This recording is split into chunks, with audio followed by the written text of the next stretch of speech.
Hey, hello, I'm Kråkan, also known as Chorus Cornix, and welcome to Yacc, yet another Crowcast where I pick a game I played for a week and then I talk about it. This week's game is Super Pokémon Rumble for the 3DS.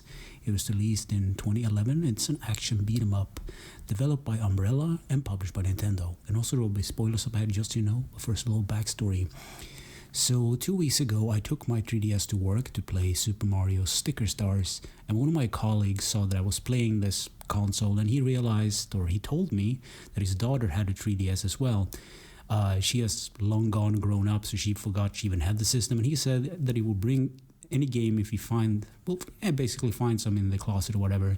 And the next day he brought the copy of Super Pokémon Rumble, and I never heard of this game, by the way, but the game was so dirty, and I said, like, what happened to this game? And he told me that his Rottweiler uses the 3DS as a chewing toy, and that this was the only thing that survived.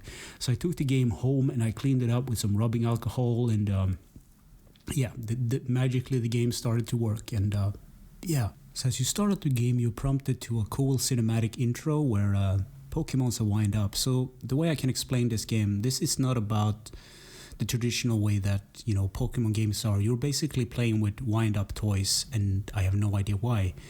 So a cool 3D cinematic place, and then you're treated to a toy shop where some kid winds up a Pikachu, and that's the one you will be playing through the tutorial section. So you attack with the A button, but as the game goes on, you can find these capsules where you can unlock other attacks as well. I believe each Pokemon can have 2 attacks maximum. So eventually you befriend some Pokemon, and by befriending I mean actually beating the living crap out of them.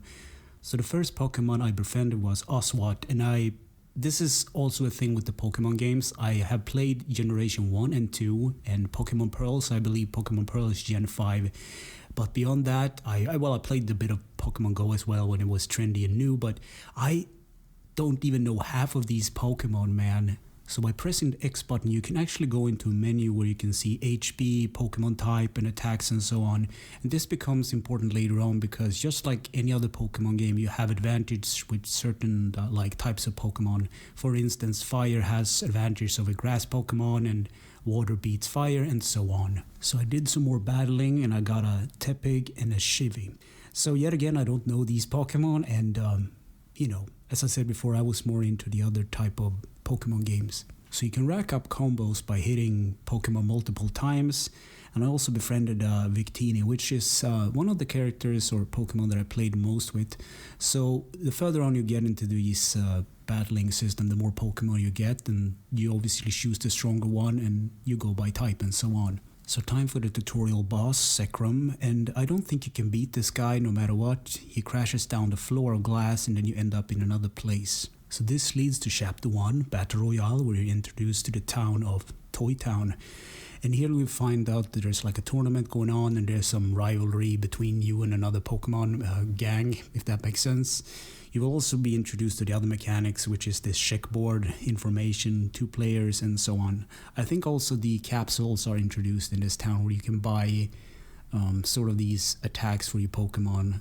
And also you have the heal up alternative. Instead of Pokemon centers, you have these Poke Fountains. So as you leave Toy Town, you are introduced to another couple of options. So I went to the meadow, and it's basically a forest path where you fight other Pokemon and befriend them.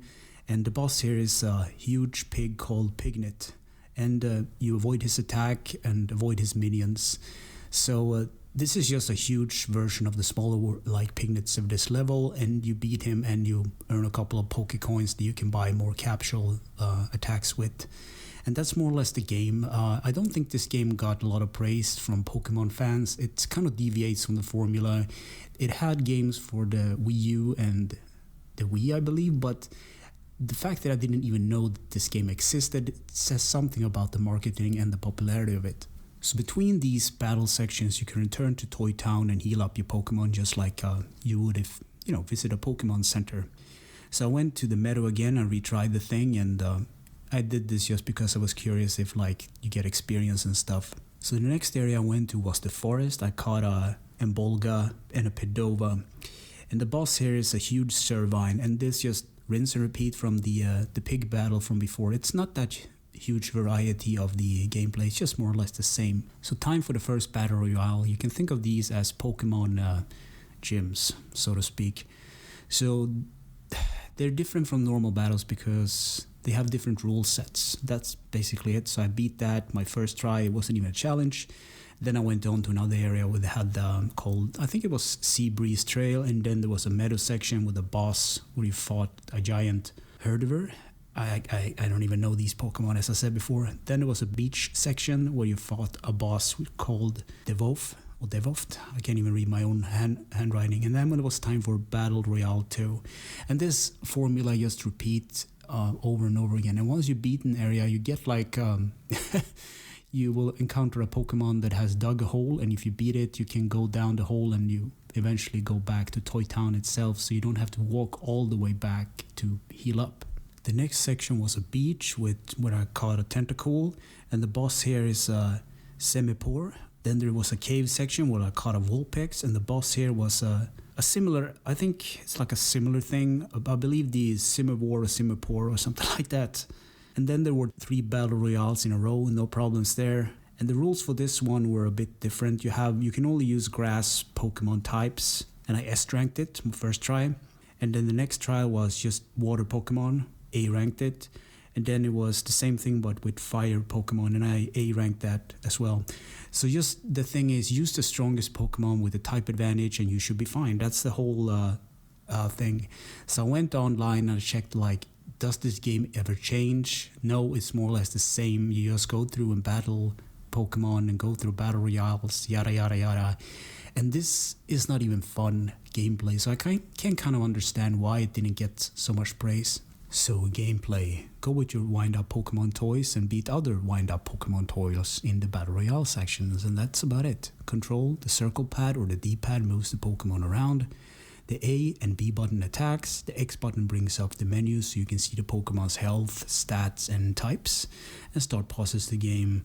Graphics. So the game is bright and colorful, but the 3D models are very sharp and jagged.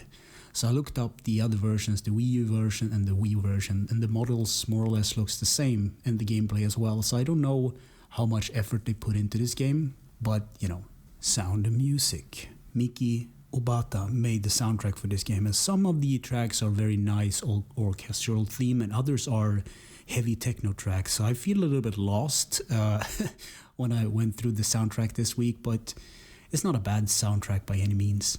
Easter eggs, secrets, and glitches. So when I got this copy from my work colleague, I had no idea how to reset the save files on it. So I went on YouTube, and there's the thing where you start up the game, you are supposed to hold the A, B, Y, and X button all together, and once the title screen pops up, you release, and then you have the option to really release the save file. Because when I started up the game, I was like, I had no idea how to play it, and I was middle out of nowhere.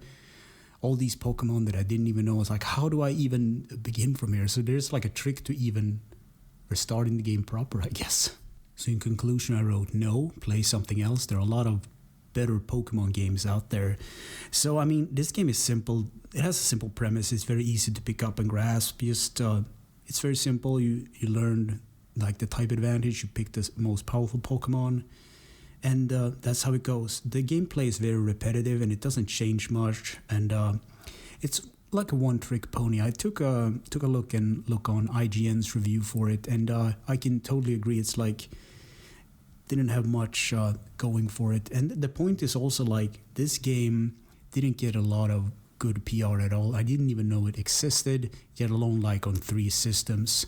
So I don't know. There are those spin-off games that really doesn't work, and there are others that do it better. But if I could recommend something, go for the classical Pokemon games, the adventure where you go out and catch Pokemon instead, because this game wasn't really good.